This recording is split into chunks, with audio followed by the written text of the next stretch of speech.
নমস্কার, শুরু করছি বাংলা বলছে। সোশ্যাল মিডিয়ায় এই মুহূর্তে ঢুকলেই আপনি দেখতে পাবেন নানা রকমের অবয়ব, যেটা সাদা চোখে আমাদের মনে হচ্ছে কার্টুন, কিন্তু যে চলতি কার্টুন সেই কার্টুনের থেকে একটু আলাদা, যেটা সম্পর্কে আমরা ইতিমধ্যে সবাই প্রায় অবহিত হয়ে গেছি, জিবলি। এবং এই জিবলি এই মুহূর্তে সোশ্যাল মিডিয়ায় ট্রেন্ডিং। স্বয়ং নরেন্দ্র মোদীর ছবি সরকারি হ্যান্ডেল থেকে পোস্ট হচ্ছে এই জিবলি ভার্সন। প্রশ্ন উঠছে যে গোটা বিশ্ব যেভাবে এই মুহূর্তে জিবলিতে মজে রয়েছে, সোশ্যাল মিডিয়ায় যেভাবে চ্যাট জিপিটির এই ওপেন এআই ভার্সন, যেখানে ছবি দিলেই মুহূর্তে বদলে যাচ্ছে আপনার কার্টুন সম একটি অবয়বে, সেটা কি সেফ? সেটা কি নিরাপদ? কেনই বা জিবলি নিয়ে এই হুজুগ? এই আপাত নিরীহ হুজুগের নেপথ্যে কি রয়েছে কোনো বড় ষড়যন্ত্র? আপনার ছবি, আপনার তথ্য, সেটা কোথাও কোনো কালো হাতে পৌঁছে যাচ্ছে না তো? শুধু তাই নয়, সাধারণভাবে আমরা বলিউড সেলিব্রিটি থেকে শুরু করে টলিউড সেলিব্রিটি তাদের এই জোয়ারে গা ভাসাতে দেখেছি, কিন্তু যেভাবে রাষ্ট্রনেতারাও এই জিবলিতে মজে রয়েছেন, কোথাও কি আসল সমস্ত সমস্যা, আলোচনা, এই সব থেকে আপনার ফোকাস, আপনার নজর সেটা ঘুরিয়ে দেওয়ার চেষ্টা, এই সমস্ত চর্চা চলছে। এই নিয়ে আমরা আজকে আলোচনা করব বাংলা বলছেতে। শুরুতে চোখ রাখবো প্রতিবেদনে, আপনাদের দেখাবো কি এই জিবলি। দেখুন। সালটা 1985, জাপানে টোকিওতে গড়ে উঠেছিল স্টুডিও জিবলি। দুজন প্রসিদ্ধ পরিচালক হায়াও মিয়াজাকি, ইসাও তাকাহাটা এবং প্রযোজক তোশিও সুজুকি মিলে তৈরি করেন এক নতুন স্বপ্নের কারখানা। আর জিবলি নামটার পেছনে রয়ে গিয়েছিল বিশ্বযুদ্ধের ইতিহাস। জিবলি একটি লিবিয়ান আরবি শব্দ, যার মানে মরুভূমির গরম হাওয়া। দ্বিতীয় বিশ্বযুদ্ধের প্রথম দিকে ইতালির একটি বিমানকে বলা হতো জিবলি, আর মিয়াজাকি ছিলেন সেই বিমানের ভক্ত। জিবলি ডিজাইনের সেই বিমানও বারবার ফিরে ফিরে এসেছে মিয়াজাকির কাজে। আজ হঠাৎ 2025 সালে কেন মিয়াজাকি আর তার স্বপ্নের দুনিয়ার কথা ফিরে ফিরে আসছে? কারণ চ্যাট জিপিটি সম্প্রতি লঞ্চ করেছে জিবলি আর্ট জেনারেটর, আর নেট দুনিয়া আপাতত তাই নিয়েই মত্ত। ওপেন এআই এর চ্যাট জিপিটি 40-র মাধ্যমে জিবলি স্টাইলে চিত্র তৈরি করার প্রবণতা সোশ্যাল মিডিয়ায় ঝড় তুলেছে। হাজার হাজার মানুষ এই এআই টুল ব্যবহার করে স্টুডিও জিবলির মতো শিল্পকর্ম তৈরি করছেন। কিন্তু এই প্রবণতায় মুগ্ধতা যেমন আছে, তেমনই রয়েছে সমালোচনা। হায়াও মিয়াজাকি জাপানে কিংবদন্তি অ্যানিমেশন নির্মাতা। সবসময় তার কাজের মধ্যে জীবনের স্পর্শ রাখতে চেয়েছেন। তার তৈরি স্টুডিও জিবলি সিনেমাগুলো যেমন spirited away, my neighbour Totoro কিংবা হাউলস মুভিং ক্যাসেল, তারা শুধু গল্প নয়, এক একটি জীবন্ত শিল্পকর্ম। কিন্তু এখন এআই প্রযুক্তির বিকাশ সেই শিল্পের স্বতঃস্ফূর্ততাকে প্রশ্নের মুখে ফেলছে। মিয়াজাকি বরাবরই এআই চালিত অ্যানিমেশনের বিরুদ্ধে অবস্থান নিয়েছেন। এক পুরনো সাক্ষাৎকারে তিনি বলেছিলেন, এআই অ্যানিমেশন জীবনকে অসম্মান করে, এতে মানবিক অনুভূতি নেই। একদল ডিজাইনার যখন তাকে এক এআই চালিত চরিত্রের ডেমো দেখিয়েছিল, যেখানে চরিত্রটি অদ্ভুতভাবে নড়াচড়া করছিল, তিনি তীব্র বিরক্তি প্রকাশ করেন। তার মতে এটি মানুষের যন্ত্রণাকে বোঝে না, অনুভূতি বোঝে না। তিনি আরো বলেন, আমি আমার জীবনে এমন অনেক মানুষকে চিনি যারা শারীরিক সমস্যার কারণে স্বাভাবিকভাবে চলাফেরা করতে পারে না, কিন্তু তারা বেঁচে থাকার জন্য সংগ্রাম চালিয়ে যায়। এই ধরনের এআই নির্মিত অ্যানিমেশন তাদের সেই সংগ্রামের প্রতি অসম্মানজনক। শিল্প সবসময় পরিবর্তনের মধ্যে দিয়ে যায়। ক্যামেরার আবির্ভাবে একসময় মানুষ ভাবছিল চিত্রকলা হারিয়ে যাবে, কিন্তু তা হয়নি। ফটোগ্রাফি নিজেই এক নতুন শিল্প মাধ্যম হয়ে উঠেছে। একইভাবে এআই হয়তো অ্যানিমেশনকে বদলে দেবে, কিন্তু মানুষের সৃজনশীলতাকে মুছে দিতে পারবে কি? অনেক শিল্পী মনে করেন এআই দ্বারা তৈরি শিল্পকর্মে মানুষের হাতের উষ্ণতা ও আবেগ থাকে না। 2013 সালে এসেছিল স্টুডিও জিবলির দ্য ওয়াইল্ড রাইজেস। সেই চলচ্চিত্রে মিয়াজাকি একটি 4 সেকেন্ডের দৃশ্য দেখিয়েছিলেন, একটি ভিড়ের দৃশ্য। সেই দৃশ্য তৈরি করতে মিয়াজাকির টিমের সময় লেগেছিল 1 বছর 3 মাস। শিল্পের সঙ্গে জড়িয়ে থাকে শিল্পীর আবেগ, শিল্পীর প্রতিনিয়ত ভাবনার পরিবর্তন। কিন্তু এআই শুধু কমান্ড ব্যবহার করেই কি প্রযুক্তি শিল্পীর ভাবনার সমান উচ্চতায় পৌঁছে যেতে পারে? সবচেয়ে বড় কথা, ওপেন এআই এর মতো প্রযুক্তি ব্যবহারের নৈতিক দিকগুলো নিয়ে সুস্পষ্ট নিয়ম থাকা প্রয়োজন। বিশেষ করে কপিরাইট এবং শিল্পীদের সম্মান বজায় রাখার জন্য সঠিক আইন প্রয়োজন। প্রযুক্তি কখনোই শত্রু নয়, কিন্তু আমরা কিভাবে এটি ব্যবহার করব সেটাই ভবিষ্যতের শিল্পের প্রকৃতি নির্ধারণ করবে। কলকাতা টিভি। আমাদের সঙ্গে যারা উপস্থিত রয়েছেন তাদের সঙ্গে পরিচয় করিয়ে দিই। রয়েছেন বিশিষ্ট মনোরোগ বিশেষজ্ঞ ডক্টর সব্যসাচী মিত্র, রয়েছেন সাইবার এক্সপার্ট শ্যামজিৎ মুখার্জি, সাংবাদিক রাজনৈতিক বিশ্লেষক সম্বিত পাল, কংগ্রেসের পক্ষ থেকে পার্থ চ্যাটার্জি, এবং কিছুক্ষণের মধ্যেই আমাদের সঙ্গে এসে যোগ দেবেন কার্টুন আর্টিস্ট সুযোগ ব্যানার্জি এবং উপাসনা চৌধুরী, তৃণমূল কংগ্রেসের আইটি সেলের সদস্য। আমি প্রথমে ডক্টর সব্যসাচী মিত্রকে দিয়ে শুরু করি। আমি বাকি সমস্ত কিছুতে যাওয়ার আগে একটু বোঝার চেষ্টা করব, ডক্টর মিত্র, যখনই আমরা দেখি যে এই ধরনের নতুন কোনো অ্যাপ বা কিছু আসে, সেটা গোপনে আমার সম্পর্কে চিঠি লেখো নাম না করে সেটা হোক, বা আমাকে 20 বছর পর কিরকম দেখতে হবে, বা এই সর্বশেষ যে ট্রেন্ড যেটা এই ঝিবলি, এই ট্রেন্ডে গা ভাসানোর যে এই তাগিদটা, এটা কেন? এখানে দুটো কারণ কাজ করে। একটা হচ্ছে ইমোশনাল কানেক্ট একটা হতে হয়, অর্থাৎ যে প্রোডাক্টটা মার্কেটে আছে তার সঙ্গে মানুষ কতটা কানেক্ট করতে পারছে। এই যে কানেক্ট ডেভেলপ করা, এটা দুটো আবার ডাউন অ্যারোস। একটা হচ্ছে আমার ভেতরে, অর্থাৎ মানুষ যারা কানেক্টেড হচ্ছে তাদের সাইকোলজি প্লে করে, এবং প্রোডাক্টটা কি সেটার সাইকোলজি প্লে করে। অর্থাৎ এখানে যেটা দেখা যাচ্ছে যে এই প্রোডাক্ট যেটা, সেটা খুব ইজিলি অ্যাক্সেসিবল এবং ইজিলি ডুয়েবল। একটা জিনিস মাথায় রাখতে হবে, সমাজের ক্রস সেকশনের সবাই কিন্তু খুব বেশি ডিজিটালি স্যাভি তা না, কিন্তু এই প্রোডাক্টটার জন্য সেই ডিজিটাল স্যাভিনেসের দরকার হচ্ছে না। এবং আমাদের নিজের মনে কানেক্ট কেন ডেভেলপ হচ্ছে, এটা একটা খুব মজার জায়গা ক্রিয়েট করেছে, এবং এটা একটা ওয়াটার কালার বেসড কার্টুন হচ্ছে। এই কার্টুনটা কিন্তু অন্য জায়গার থেকে অনেকটা, অন্য কার্টুনের থেকে অনেকটা তফাৎ আছে। কারণ এই যে কার্টুনটা, এটার তফাৎ হচ্ছে, এটার একটা ফিল হচ্ছে হ্যান্ডক্রাফটেড মেটেরিয়ালের মতো। অন্যগুলোর যে মেশিন ফিলিং আছে, এটার কিন্তু সেই ফিলটা নেই। এবং এমন চরিত্রগুলোকে করে দিচ্ছে যে সমাজের আমরা সবাই ছোটবেলায় কিন্তু এমন কেউ নেই, আমি অন্তত জানি না, যে কার্টুন পড়ে বা না দেখে বড় হয়েছে। সুতরাং এই ছোটবেলায় ফিরে যাওয়ার একটা জায়গা, একটা রাস্তা ক্রিয়েটেড হচ্ছে। এবং সেটা কিভাবে ক্রিয়েটেড হচ্ছে না, আমি বহু বছর আগে ডিজনিল্যান্ডে গিয়েছিলাম এবং সেখানকার প্যারেড দেখেছিলাম। এই কার্টুনগুলো দেখে মনে হচ্ছে সেই যেন ডিজনিল্যান্ডের একটা ফ্যান্টাসি প্যারেডের মধ্যে মানুষ ঢুকে যাচ্ছে। ছোটবেলায় ফিরে যাওয়া, নিজের মনের আগেকার দিনের যে একটা মানে ড্রিম লাইক ফ্যান্টাসি ডেভেলপ করা, এই যে মানুষের মনে একটা অদম্য ইচ্ছা থাকে, সেইটা কিন্তু এই কার্টুনটা অ্যাকোমোডেট করছে। এবং সেই কারণেই এই একটা সোশ্যাল ওয়েভ, আমি তো এটাকে মানে ওয়েভ বলা যেতে পারে, একটা মাস মুভমেন্ট বলা যেতে পারে। কারণ এখন সোশ্যাল মিডিয়া খুললেই দেখা যাচ্ছে যে সবাই নিজের ছবিটাকে একটা কার্টুনে ট্রান্সফর্ম করে দিতে চাইছে। কেন দিতে চাইছে? সেই মানুষটা তাকে সেইভাবে দেখতে ইচ্ছা করছে বলে। কেন দেখতে ইচ্ছা করছে? কারণ সে ছোটবেলায় ফিরে যেতে চাইছে বলে।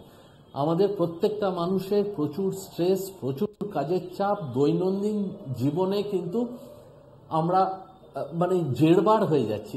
সেখানে প্রত্যেকটা মানুষ খুঁজে বেড়াচ্ছে সেই পুরোনো দিনের ছোটবেলাটায় কি কোনো রকম ভাবে ফিরে যাওয়া যায়। এটা একটা ক্ষণিকের আনন্দ মানুষকে দিচ্ছে, এবং they are feeling very happy with it. এবং একটা জিনিস লক্ষ্য করবে যে colour, it's a very soft lighting দেওয়া আছে এবং very colorful and playful. It gives you happiness. এই যে কার্টুনের চরিত্রগুলো ক্রিয়েট করছে, প্রত্যেকটাতেই কিন্তু সে যদি একটা রাগের ছবিও দিয়ে থাকে, সেটাকেও এমনভাবে পোট্রে করছে সেই রাগের জায়গাটা দেখেও যেন যে মানুষটা দেখছে তার কোথাও না কোথাও একটা হাসি পেয়ে যাচ্ছে। এই সবগুলো মিলিয়ে একটা ড্রিম লাইক কোয়ালিটি দিচ্ছে, আর ফ্যান্টাসিটাকে রিয়েল লাইফের সঙ্গে ব্লেন্ড করে দিচ্ছে। ডক্টর মিত্র, আমি এইটাই আপনার কাছ থেকে এই আপনার এই পয়েন্টটাই একটু বোঝার চেষ্টা করছি। আসলে কি আমরা সবাই যে বাস্তবতা, সেই বাস্তবতা থেকে একটু রিলিফ খুঁজি, এবং এই মুহূর্তে দাঁড়িয়ে জিভলিতে সেই রিলিফটা খোঁজার চেষ্টা করছেন একটা বড় অংশের মানুষ, নাম্বার ওয়ান। নাম্বার টু, আমরা একটা শব্দ এখন খুবই শুনি, FOMO, fear of missing out, যে কোথাও আমি যদি জিভলির তে ছবি না দিই, আমার ছবির যদি জিভলি ভার্সন না সোশ্যাল মিডিয়ায় আমি পোস্ট করি, তাহলে কোথাও একটা আমি ঠিক ততটা স্যাভি হলাম না, বা আমি ততটা ইন থিং এর সঙ্গে গা ভাসাতে পারলাম না। এটা কি কোথাও কাজ করছে? দেখো, যেখানে সোশ্যাল মিডিয়া এসে গেছে, যেখানে ডিজিটালাইজড লাইফ একটা ক্রিয়েটেড হয়েছে, তার নিজস্ব কিছু ডিসিপ্লিন তো আসছেই, তার নিজস্ব কিছু চরিত্র অলরেডি ক্রিয়েটেড হয়ে গেছে। এই যে তুমি ফোমোর কথাটা বললে না, এটা কিন্তু গ্র্যাজুয়ালি ডেভেলপ করে গেছে, যে ফিয়ার অফ মিসিং আউট, যে আমাকে কি তাহলে লোকেরা মানে রাদার ডিজিটালি আন্ডার প্রিভিলেজড ভাবছে, কিংবা ডিজিটালি নন স্যাভি ভাবছে। এটাও দেখা যায় যে প্রচুর পরিমাণে লাইক না পেলে people are getting depress, people are getting anxious. Digitally কিন্তু লোককে ট্রোল করার জায়গা হচ্ছে। সুতরাং বাস্তব জীবনের যেসব ঘটনাগুলো হয় ডিজিটালি, সেইগুলোর একটা আলাদা সেমব্লেন্স কিন্তু মানুষ ধীরে ধীরে ডেভেলপ করেছে। অর্থাৎ সেখানেও কিছু প্রোটোকলস এসে গেছে, সেখানেও কিছু রিকোয়ারমেন্টস এসে গেছে, সেখানেও কিছু স্ট্রাকচারস এসে গেছে। এবং হ্যাঁ, তুমি যে কথাটা বললে একদম সত্যি, এই যে ওয়েভটা ক্রিয়েটেড হয় শুধু যে মানুষের ইচ্ছার জন্য হচ্ছে তা না, কারণ এখানে অনেকেই আছে যারা কিন্তু আমাকে বলেছে কি বিচ্ছিরি লাগছে দেখতে, সেই লোকগুলোও কিন্তু করতে বাধ্য হয়েছে বিকজ অফ দিস ওয়েভ। এর মধ্যে দেখো, swimming against the wave is always very very tiresome and very dangerous, সবাই জানে, এবং অনেক বেশি আনইজ ডেভেলপ করে। সুতরাং এই যে ওয়েভ যেটা ক্রিয়েটেড হয়, সেখানে কিন্তু অনেকে অনিচ্ছাকৃত সহ ইচ্ছা নেই তার মধ্যে ঢুকে পড়ে, জাস্ট টু প্রিভেন্ট ফোমো। তাদের যেন অন্যরা মনে না করে যে তারা আন্ডার প্রিভিলেজড সোশ্যাল মিডিয়াতে। এই জায়গাটা কিন্তু কাজ করে, এবং এটা একটা অদ্ভুত psychology, but this psychology is very pertinent in social media. আমরা এটাও দেখেছি যে লোকের নাম্বার অফ লাইকস কাউন্ট করে, বার্থডেতে লোকের নাম্বার অফ পোস্টস কাউন্ট করে, এবং নাম্বার অফ পোস্টসের উপরে তার নিজের সেলফ এস্টিম ডিপেন্ড করে। এই যে ভার্চুয়াল যে একখানা ভ্যালিডেশনের দরকার হয়, এক্স্যাক্টলি দ্যাট রাইট ওয়ার্ড, ভালো বলেছো, আমার মাথায় ঠিক আসছিল না, দ্যাটস দ্য রাইট ওয়ার্ড। এই ডিজিটাল ভ্যালিডেশন কিন্তু আমাদের সমাজে প্রত্যেকের মধ্যে এখন ঢুকে গেছে, অ্যাটলিস্ট যারা ডিজিটালি ইনভলভ। খুব কম লোক আছে যারা ডিজিটালি ইনভলভ নয়। সুতরাং এই ভ্যালিডেশনের জায়গাটা কিন্তু এসে যাচ্ছে, এবং সেই কারণেও দ্যাট রিকোয়ারমেন্ট ফর ভ্যালিডেশনও কিন্তু এই স্রোতটা, এই ওয়েভটা, এই যে আগের কথা বললাম যে এই যে মাস একটা মুভমেন্ট দেখা দিয়েছে, সেটাতে হেল্প করছে কোনো না কোনো রকম ভাবে। ডক্টর মিত্র, অনেক ধন্যবাদ আমাদের সময় দেওয়ার জন্য। ডক্টর সব্যসাচী মিত্র আমাদের সঙ্গে সরাসরি ছিলেন। আমি একটু সাম্যজিতের কাছে আসবো। সাম্য, এর আগেও আমরা দেখেছি যে যখন আমরা দেখতে পাচ্ছিলাম যে বয়স্ক মানুষের যে যে মুখভঙ্গি, তাতে পরিবর্তিত হয়ে যাচ্ছে আমাদের ছবি, সেটাও যখন এরকমভাবে ট্রেন্ড করছিল, এরকমভাবে অহরহ সেটাকে ব্যবহার করা হচ্ছিল, তখনও একটা আশঙ্কার সুর শোনা গিয়েছিল যে আসলে আমাদের ডেটা কম্প্রোমাইজড হয়ে যাচ্ছে, আমাদের ছবি, আমাদের তথ্য, এই সমস্ত কিছু হাতিয়ে নেওয়া হচ্ছে।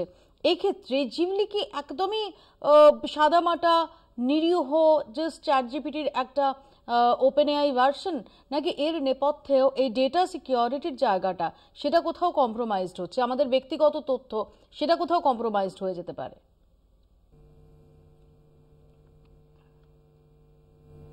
হ্যাঁ, প্রথমে বলি, তুমি যে 20-40 বছর পর আমার বৃদ্ধ বয়সে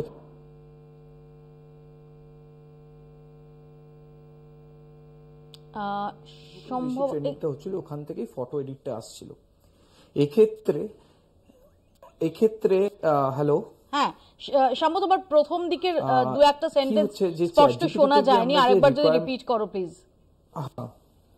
ওকে, হ্যাঁ হ্যাঁ একদম।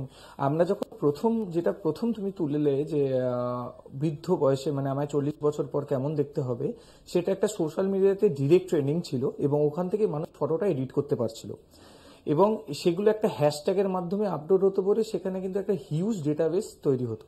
এই ক্ষেত্রে কি হলো, যেটা মেন পরিসংখ্যানটা দেখার বিষয়, এই জিনিসটা দুদিন আগে যখন স্টার্ট হয়, এআই এর নতুন ভার্সন আছে 4.0, এবং তারপরে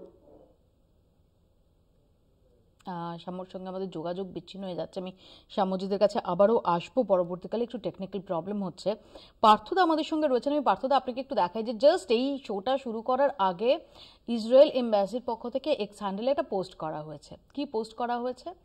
নরেন্দ্র মোদী এবং নেতানিয়াহু তাদের ছবি, সমুদ্র তটে তারা দাঁড়িয়ে রয়েছেন, তার এই যে জিভলি ভার্সন সেটা পোস্ট করা হয়েছে এবং করে সেখানে বন্ধুত্বের বার্তা দেওয়া হচ্ছে। এই প্রবণতাটা আমরা দেখছি যে কোথাও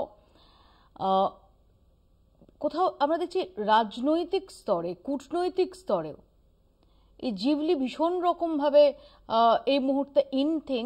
এবং নরেন্দ্র মোদী প্রধানমন্ত্রীকে নিয়ে সরকারি হ্যান্ডেল থেকে, সেখান থেকে একাধিক ছবি পোস্ট করা হচ্ছে এবং যে পোস্ট বোঝাই যায় যে খুব সচেতনভাবে আসলে তার একটা বীর গাথার চেষ্টা। সোশ্যাল মিডিয়ায় আমরা ইদানিংকালে অনেক রকমের অ্যাপ দেখেছি, আর যেগুলো আমরা নিজেরা ইউজ করেছি, নিজেরা মজা পেয়েছি, কিন্তু আমরা কখনো বিভিন্ন রাষ্ট্রনেতাদের সেইগুলোকে ব্যবহার করতে দেখিনি। কিন্তু ঘিবলিটা আমরা প্রথম দেখলাম যে প্রথম ভারতবর্ষে এটা ব্যবহার হয়েছে, এবং আমার খুব সন্দেহ ছিল যে ভারতবর্ষ ছাড়া আর কোথাও হয়েছে কিনা। আমি এই মুহূর্তে জানলাম যে ইসরায়েল এটা করেছে। এখানে ব্যাপারটা হচ্ছে যে এই যে ঘিবলির এই যে ব্যাপারটা, এটা প্রথম এটা মনে রাখতে হবে যে মানুষটাকে অ্যানিমেশনের রূপ দিচ্ছে, এবং অ্যানিমেশনের রূপ দিচ্ছে একটা সফট কালার দিয়ে এবং একটা ড্রিমি ল্যান্ডস্কেপ, অর্থাৎ একটা কল্পনার জগতে, একটা ফ্যান্টাসির জগৎ তৈরি করছে। এখন কথা হচ্ছে যে ভারতের সঙ্গে ইসরায়েলের যে সম্পর্ক, এটা তো একটা খুব বাস্তব ব্যাপার। এখন এটাকে কেন এর পেছনে ফ্যান্টাসি প্রয়োগ করতে হবে, কেন আমাদের ফ্যান্টাসি প্রয়োগ লাগবে, এইটা হচ্ছে বড় প্রশ্ন। এবং সবচেয়ে মজার ব্যাপার হচ্ছে যে এই টোটাল ব্যাপারটা হচ্ছে কিন্তু এই গ্রোক 3 ব্যবহার করে। আমি আবারও আপনার কাছে আসবো। আমি যেহেতু সাম্যজিৎকে বিরত করেছিলাম, আমি একটু সাম্যজিতের কাছ থেকে সাম্যজিতের বক্তব্যটা শুনে নিই। সাম্যজিৎ প্লিজ।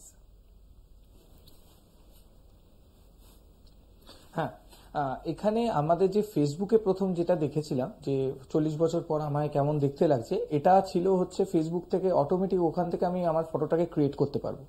কিন্তু এআই এর এই যে চ্যাটজিপিটির একটা হিউজ ডেটাবেস তোলা, সেটা প্রথম পরিসংখ্যান যেটা চেক করতে গিয়ে দেখা গেছে দুদিন আগে যখন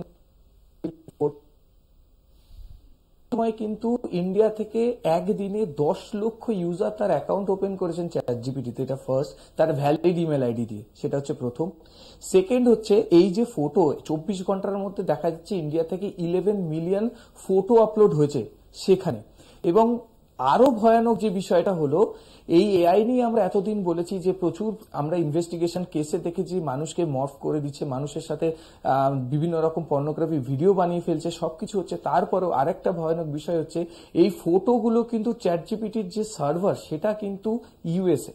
মানে আমরা যে ফটোগুলো সোশ্যাল মিডিয়াতে পোস্ট করছি সেটা তো ঠিকই আছে, কিন্তু সেই পোস্ট করার আগে যখন ফটোটাকে এডিট করছি, চ্যাটজিপিটির মাত্র একটা কোয়ারি দিয়ে যে আমার এই ফটোটাকে এইভাবে বানিয়ে দিন, তো তারপরে কিন্তু সেই ফটোটা ওদের ডেটাবেসে স্টোর হচ্ছে কোথায়, ইউএসএ তে। এবার ভাবুন, আমরা সব সময় বলি ট্রেন্ডিং এর পিছনে, সেই সময় বলা হয়েছিল, প্রচুর কেস দেখেছিলাম এই সেলফি চ্যালেঞ্জ, শাড়ি চ্যালেঞ্জ, এরকম প্রচুর ট্রেন্ডিং আসে পুজোর আগে বা বিভিন্ন ফেস্টিভ্যালের টাইমে, এবং মানুষের ফটো নিয়ে নানা রকম ভাবে বিভিন্ন ধরনের অসাধু কাজকর্ম করা হয়।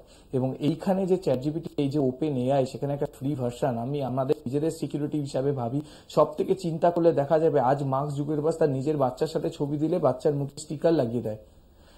মানুষ তার ফেসবুকের ফটো যাতে অন্য কেউ ডাউনলোড করে কিছু বাজে কাজ না করে, তার জন্য মেটা নিয়ে এলো কি প্রোফাইল লক, যাতে সহজে মানুষ তার ফটো না তুলতে পারে, আননোন মানুষ। কিন্তু তার সাথে এআই একটা ট্রেন্ডিং এ আসার ফলে মানুষ সবকিছু ভুলে গিয়ে তার ছবি কিরকম দেখতে লাগবে কার্টুন হলে, শুধুমাত্র যে চ্যাটজিপিটি থেকেই করছে না, প্রচুর মানুষ জানতেই পারেন যে কিভাবে এটা ক্রিয়েট হচ্ছে।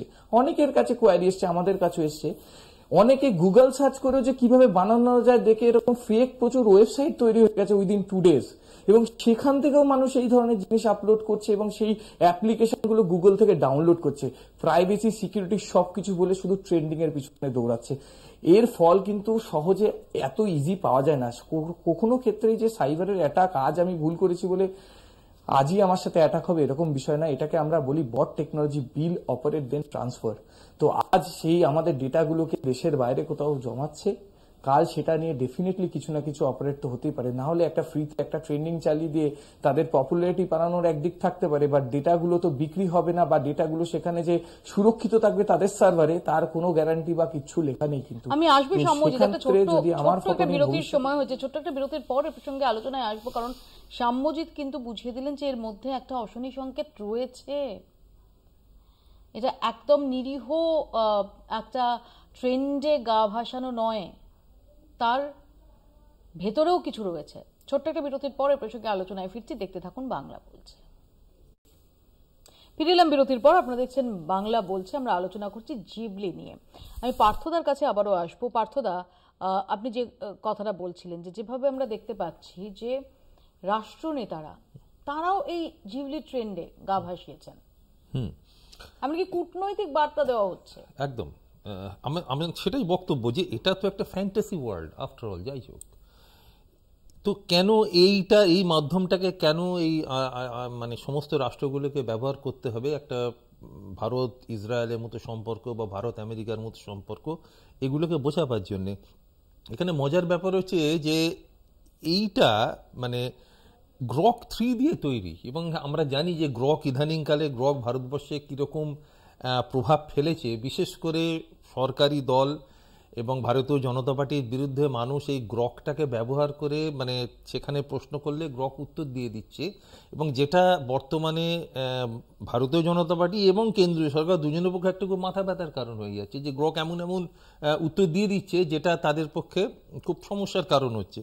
তো সেই প্রযুক্তি ব্যবহার করে এটা তৈরি হয়। প্রশ্নটা এইখানে যে কেন করতে হচ্ছে, কেন আমি একটা ছবি দিচ্ছি, আমি একটা ফ্যান্টাসি ওয়ার্ল্ড তৈরি করলাম, আমি কি ফ্যান্টাসি ওয়ার্ল্ডটা আমার জন্য তৈরি করছি, নাকি আমার দেশের যে 140 কোটি মানুষ আমি তাদের জন্য সেই ফ্যান্টাসি ওয়ার্ল্ডে আমি তাদের টেনে আনছি? কেন টেনে আনছি না এই জন্যেই কি যে 2016 ডিমনিটাইজেশন থেকে ভারতবর্ষের যে অর্থনৈতিক প্রগতি যেমন একদিকে সংখ্যার দিক থেকে হচ্ছে, তেমনি তার ব্যবহারিক প্রয়োগ, তার ফলিত অবস্থানটা যদি আমরা দেখি সেটা কিন্তু একদম উল্টো কথা বলছে।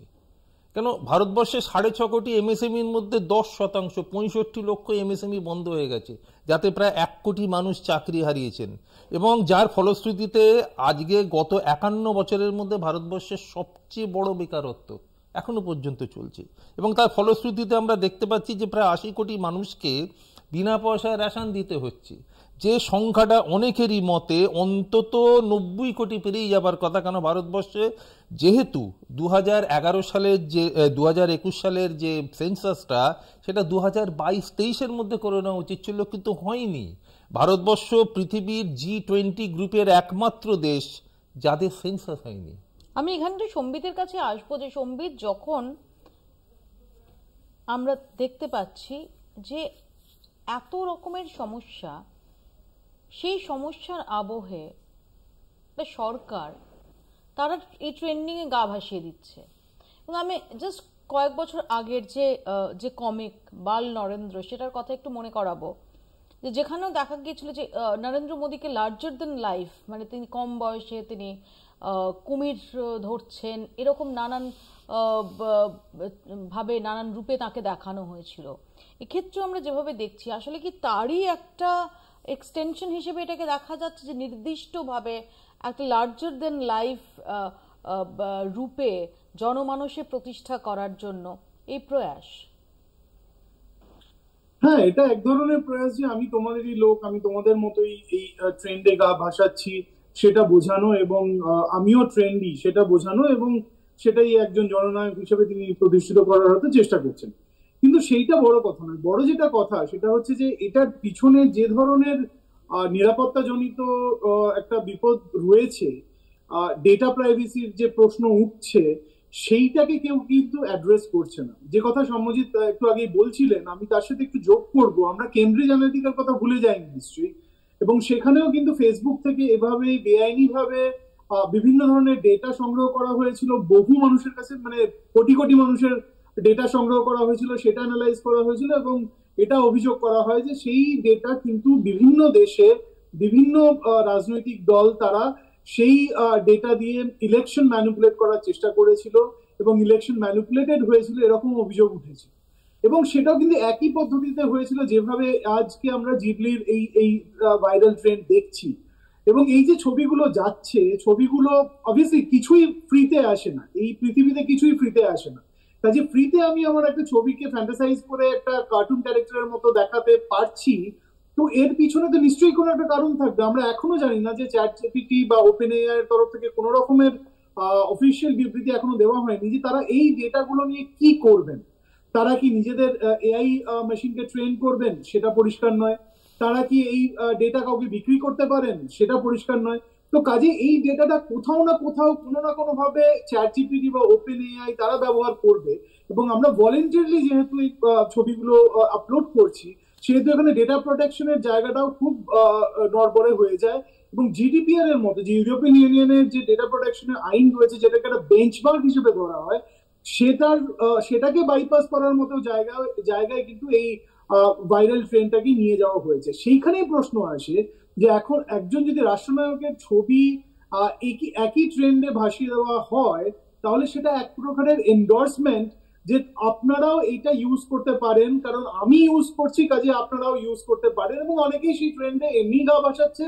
তারা যদি দেখেন যে তারা যদি নরেন্দ্র মোদীর ভক্ত হন, তারাও মনে করবেন যে আচ্ছা, দেশের প্রধানমন্ত্রী যখন এটা এই ধরনের ট্রেন্ডে গা ভাসাচ্ছেন, তার মানে এতে কোনো বিপদ নেই, এতে কোনো ডেটা প্রাইভেসি নেই।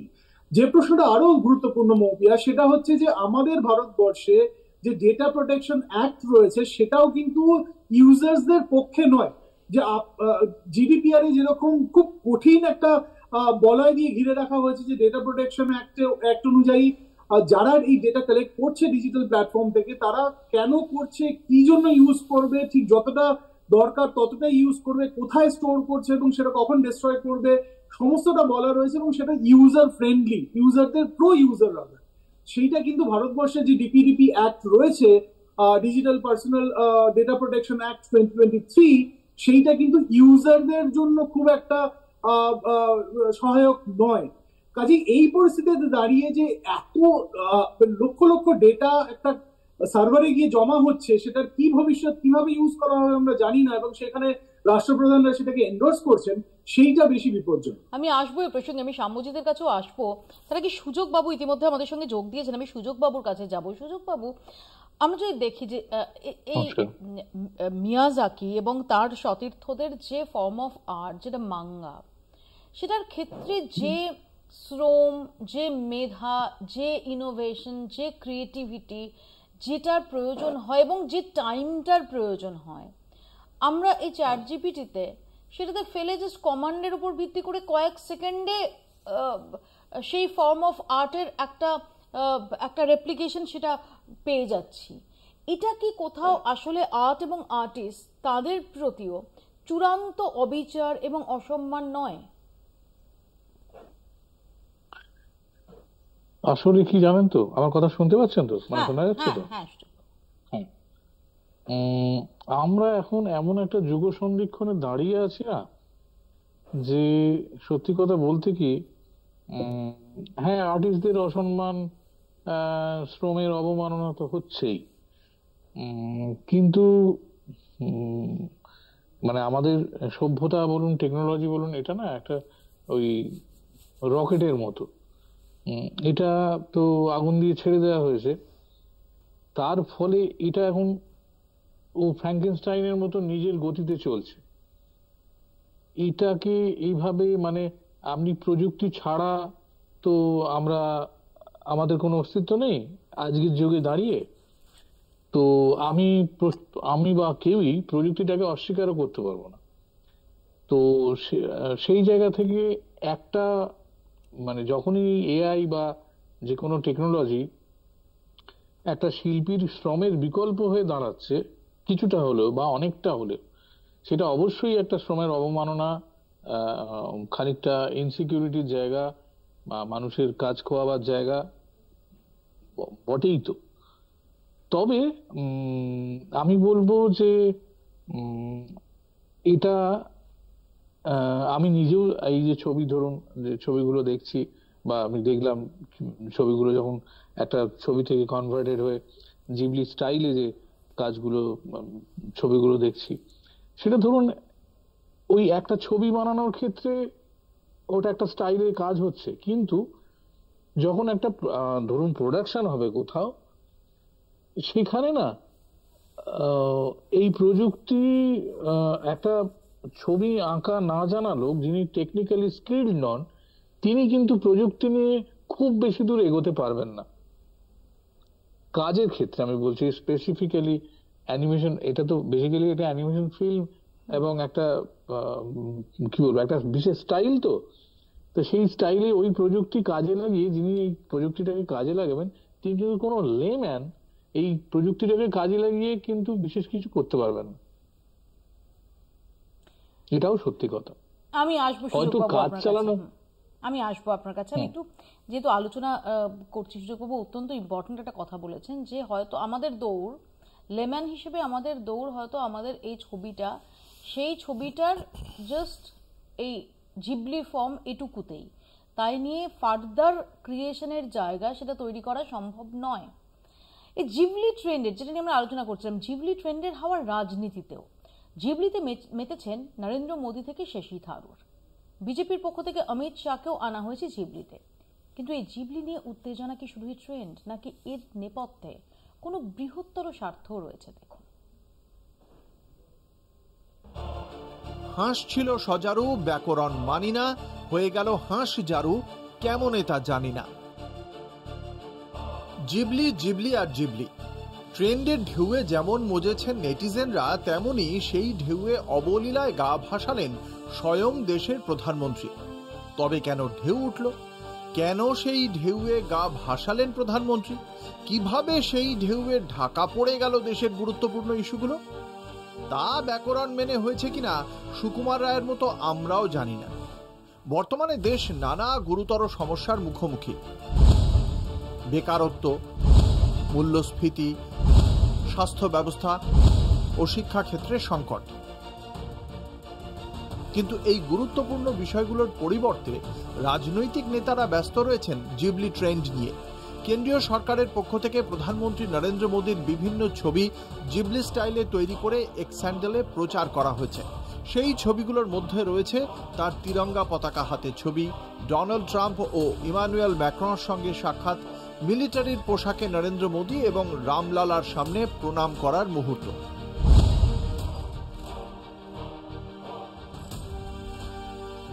কেবল মোদীই নন, কংগ্রেস নেতা শশী থারুরও এই ট্রেন্ডে যোগ দিয়েছেন।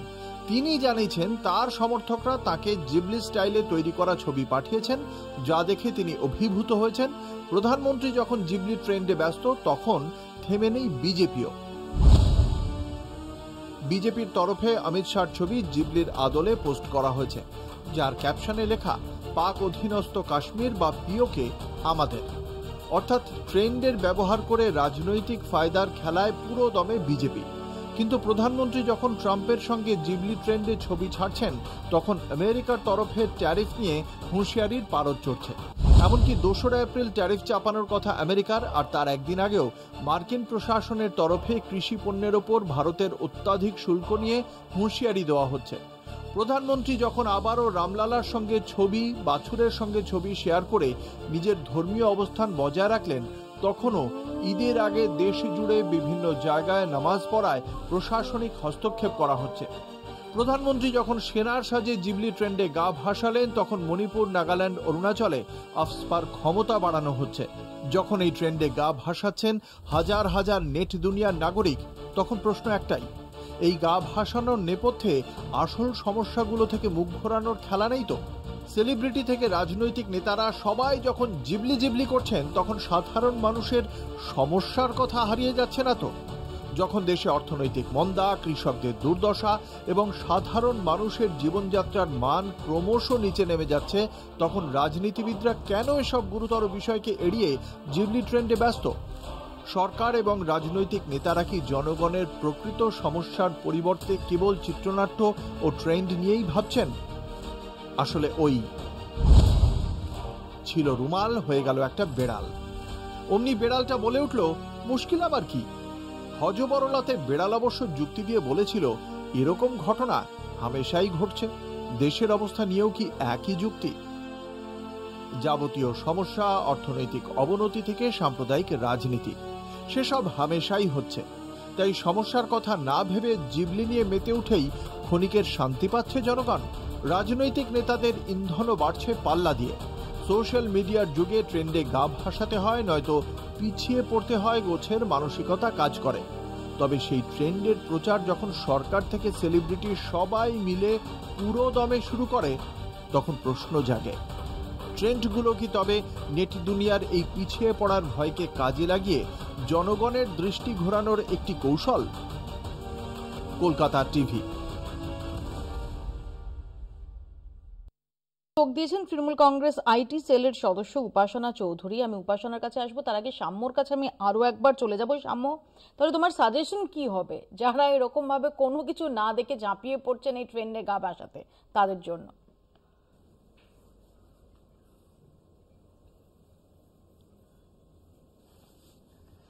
দেখো, বিষয়টা হচ্ছে ফটোগুলো না কোনোটাই আর ইন্ডিয়াতে নেই, সবগুলোই বাইরে। আমরা দেখা এরকম চোখের সামনে যখন আমরা ডার্ক ওয়েব অ্যানালাইসিস করে করি প্রচুর, এই জন্যই কিন্তু সিকিউরিটি মেজারগুলো আসে, সোশ্যাল মিডিয়া হোক বা বিভিন্ন সেক্টরে হোক।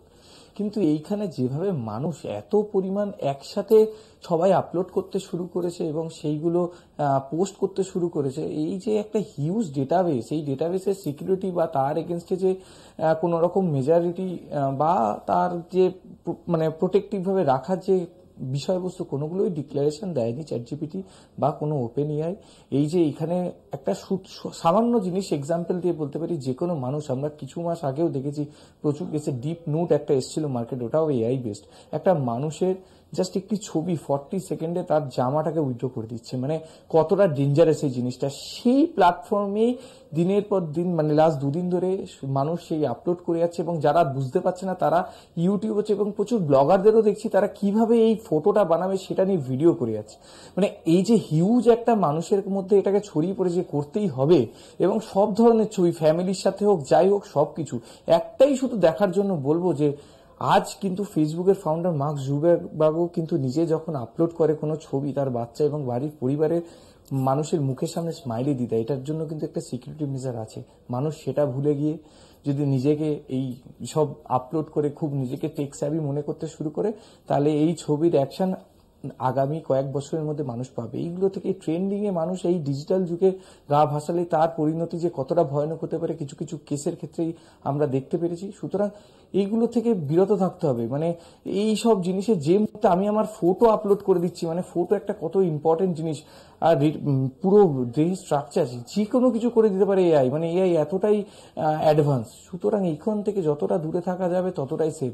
যা হয়ে গেছে হয়ে গেছে, যে ডেটা চলে গেছে সেটা তো কোনোভাবেই ফিরিয়ে আনা যাবে না, এবং এই যে ডেটাবেস তৈরি হয়েছে এটা যে কোথায় কোথায় বিক্রি হবে এটা কোনো আইডিয়াই নেই। মানে হিউজ ডেটাবেস, মানে একদিনে যদি 11 মিলিয়ন ইন্ডিয়ান থেকে ইন্ডিয়ার মানুষ যদি আপলোড করে থাকে, মানে আজ তারপরে যে আরো কত কত ফটো আপলোড হয়েছে সেটা তো মানে ভাবনার বাইরে। মানে এটা খুবই একটা ভয়ানক। ধন্যবাদ সাম্যজিৎ। সাম্যজিৎ আমাদের সঙ্গে তখন সরাসরি ছিলেন। ওই উপাসনার কাছে আসবো। উপাসনা, আমরা তো দেখতে পাচ্ছি যে রীতিমতো সরকারের যে হ্যান্ডেল সেখান থেকে নরেন্দ্র মোদীর এই জিবলি ছবি সেটা আপলোড করা হচ্ছে। আমরা একটু আগেই দেখেছি যে ইসরায়েল এম্বাসির তরফ থেকে পোস্ট করা হয়েছে নরেন্দ্র মোদী এবং নেতানিয়াহু, তাদের মধ্যে কি সুসম্পর্ক, সেই বন্ধুত্বের বার্তা দেওয়া হচ্ছে। একটা জিনিস বলতে পারি যে আমাদের একটা অভ্যাসে পরিণত হয়ে গেছে যে কেউ যদি করছে পিয়ার প্রেশারে পড়ে আমাদেরকেও সকলকে করতে হবে, অর্থাৎ সেই যে জিনিসটা ট্রেন্ডের কথা আমরা প্রত্যেকে বলি, গোটা বিষয়টাই ট্রেন্ডে পরিণত হয়ে গেছে। কিন্তু বাস্তবে যখন আমরা দেখতে পাচ্ছি যে পিএম এর নিজের প্রোফাইল থেকেই যখন এই কেন্দ্রিক বিষয়গুলো পোস্ট হচ্ছে, এই জিনিসটা কিন্তু আমি ব্যক্তিগতভাবে মনে করি আরেকটা বড় জেনারেশনকে সেইটা করার জন্য উৎসাহিত করা বা সেই দিকে ঠেলে দেওয়া।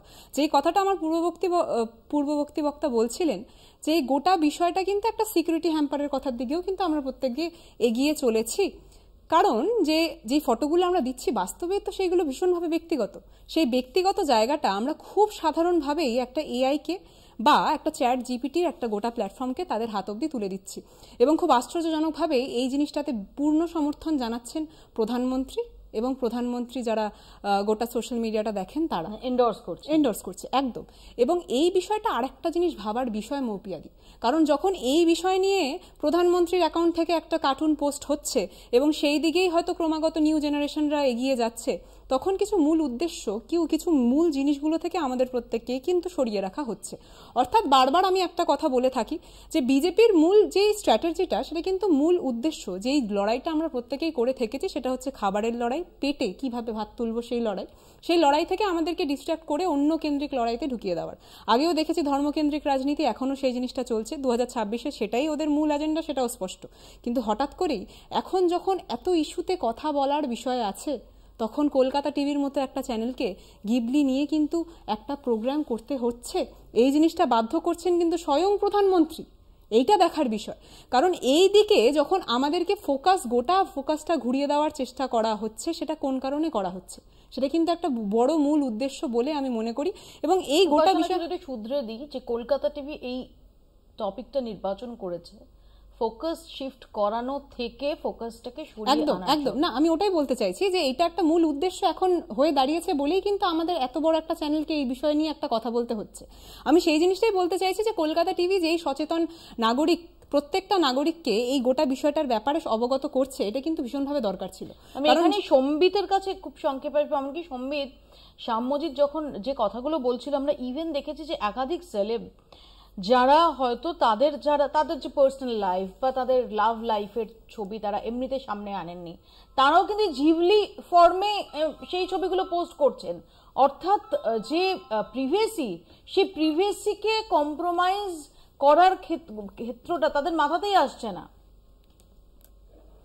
হ্যাঁ, আমাদের কারো মাথাতেই সেটা থাকে না খুব একটা, কারণ আমরা আজকে জিবলি নিয়ে কথা বলছি, জিবলি এত ডেটা একসাথে সংগ্রহ করছে, সেই সূত্রে তাদের কাছে খানিকটা পিয়ার হচ্ছে। যে সমাজে বললো যে পরিসংখ্যান দিয়ে কত চ্যাটজিপিটির অ্যাকাউন্ট ওপেন হয়েছে এর মধ্যে, এবং সেলিব্রিটিরাও সেই পিয়ার স্টান্টের একটা সুযোগ সুবিধা নিচ্ছেন। কিন্তু প্রিভেসির যে জায়গাটা, সেটা আমাদের কারোরই মাথাতে নেই বা থাকে না। যখন আমরা দেখি, এটা তো খানিকটা ওই একটা সেলফ অবসেশনের জায়গায় পৌঁছে যায়, এবং আমরা ভ্যালিডেটেড ফিল করি যে দেখো আমার একটা ছবি কি সুন্দর বানিয়ে দিল, বা আমার কথা শুনছে আমার ফোন বা আমার সোশ্যাল মিডিয়াতে, আমি যেটা চাইছি, যেটা আমার ইন্টারেস্ট, সেই অনুযায়ী অ্যাডস আসছে। এগুলো তো অহরহ হয়ে থাকে, এবং কে কিভাবে আমাদের ডেটা চুরি করছে এবং কে কিভাবে আমাদের ডেটা ব্যবহার করছে, সেটা অনেক সময় আমাদের মাথায় থাকে না, যেটা কিন্তু থাকা দরকার। এবং সেখানেই আবার একই প্রশ্ন চলে আসে যে আমরা ডেটা প্রোটেকশনের কথা ভাবছি না, সরকারও ভাবছে না সেইভাবে, এবং সরকার এই ধরনের ভাইরাল ট্রেন্ডকে এন্ডোর্স করছে উইদাউট নোয়িং যে এই ডেটাটা কি হয়। আমি খুব সংক্ষেপে সুযোগবাবুর কাছে সবশেষে যাবো, যে আপনার কি মনে হয় যে এই হুজুগের আয়ু আর কদিন? দেখুন, এই হুজুগের আয়ু বেশি দিন নয়, কিছুদিন পরেই লোকে ক্লান্ত হয়ে পড়বে, আবার একটা নতুন হুজুগ নিয়ে মেতে উঠবে, এবং ধরুন অন্য একটা স্টাইল চলে আসতে পারে বা অন্য কিছু। কিন্তু যেটা বিষয় এতক্ষণ আমি শুনছিলাম, এটা সত্যি কথাই যে আমাদের দেশে ডিজিটাল ইন্ডিয়া করার জন্য যে পরিমাণ হুজুত করা হয়েছে এবং লোককে হ্যারাস করা হয়েছে, এর সঙ্গে আধার লিঙ্ক করো, এই করো, সেই করো, নানান কিছু।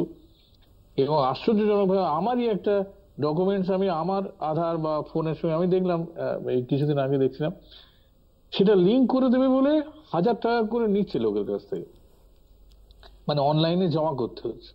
তো এবার ব্যাপার হচ্ছে এই ডিজিটাল ইন্ডিয়া করার মানে এই করার পেছনে সরকার যে পরিমাণ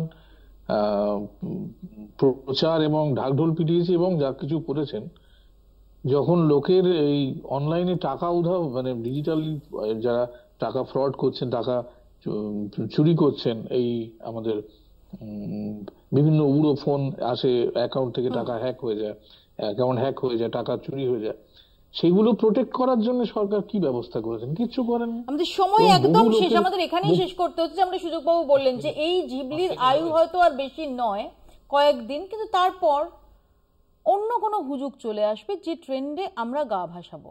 ট্রেন্ডে আমরা যে গা ভাসাচ্ছি, প্রথমত আমাদের ভাবতে হবে যে এটা নিরাপদ কিনা, এটা শুধুই একটা ফান বা মজা কিনা, নাকি এর নেপথ্যে ঝুঁকি থাকছে। আর যেটা সবচেয়ে ইন্টারেস্টিং, যে যখন শুধুমাত্র যারা রোল মডেল, বলিউড সেলেব থেকে শুরু করে ক্রিকেটার, স্পোর্টস পার্সোনালিটি, তারা তো এই ট্রেন্ডে গা ভাসাচ্ছেনি, যখন রাষ্ট্রনেতারাও তাতে গা ভাসান, তখন কোথাও এই ট্রেন্ডটা তার সমস্ত ঝুঁকি সত্ত্বেও একটা ভ্যালিডেশন পেয়ে যায়, এন্ডোর্সমেন্ট পেয়ে যায়, যেটা সত্যিই চিন্তার। আপাতত এখানেই শেষ করছি। বাংলা বলছে, দেখতে থাকুন কলকাতা টিভি।